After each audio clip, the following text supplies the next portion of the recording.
దేవానికే స్తోత్రమయ్యా, నీకే నేను మొరపెడుతున్నానయ్యా. దేవుడు ఎంత గొప్పవాడంటే, చిన్నప్పుడు భయంకరంగా తిరిగేసేవాడిని, లోకంలో తిరిగేసేవాడిని బాగాన. తల్లిదండ్రుల మీద తిరగబడుతూ ఇష్టాసారంగా బ్రతుకు. కానీ ఈరోజు లోకం అనేది నా జీవితంలో లేదు. దేవుడి పరిచర్య, గృహము, ఇల్లు. దేవుడి పరిచర్య, గృహము, ఇల్లు. కుటుంబంతో ఖాళీ ఉండేటప్పుడు స్పెండ్ చేస్తాను. ప్రార్థన సమయం ప్రార్థనకి ఇస్తాను.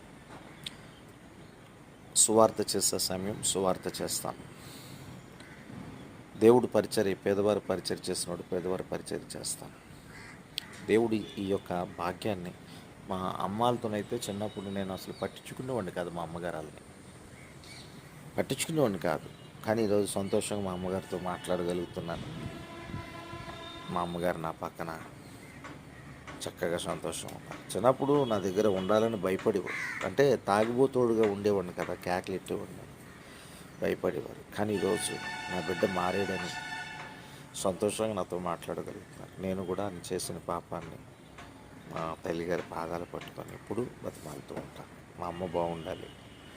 దేవుడి కృపతో మా అమ్మ దీవెనలు మా అమ్మ దీవెనలు నాకుంటే, నా కట్టుకున్న భార్య దేవుడి సేవకి సహకరించి ముందుకు నడిపిస్తే, ఈ జీవితకాలం అంతయు నా జీవితంలో సంతోషం. దేవుడు తోడుండి ప్రతిదీ కూడా ఆయన నడిపిస్తున్నాడు, నన్ను పోషిస్తున్నాడు, నన్ను కాపాడుతున్నాడు. ఈ వీడియో చూస్తున్న ప్రతి ఒక్కరు కూడా ఒక లోకంలో కానీ మీరు తిరిగితే, లోకంలో ఏం లేదు, పైనున్న వాటి మీద నువ్వు ఆశపడితే ఖచ్చితంగా నువ్వు ధన్యుడు అవుతావు. భూలోకంలో ఉన్న దాని మీద మనసు ఉంచితే ప్రయోజనం లేదు.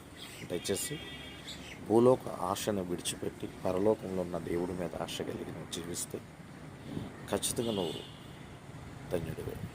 ఆశ గల ప్రాణాన్ని తృప్తిపరుస్తాడు. God bless you all. Praise the lord.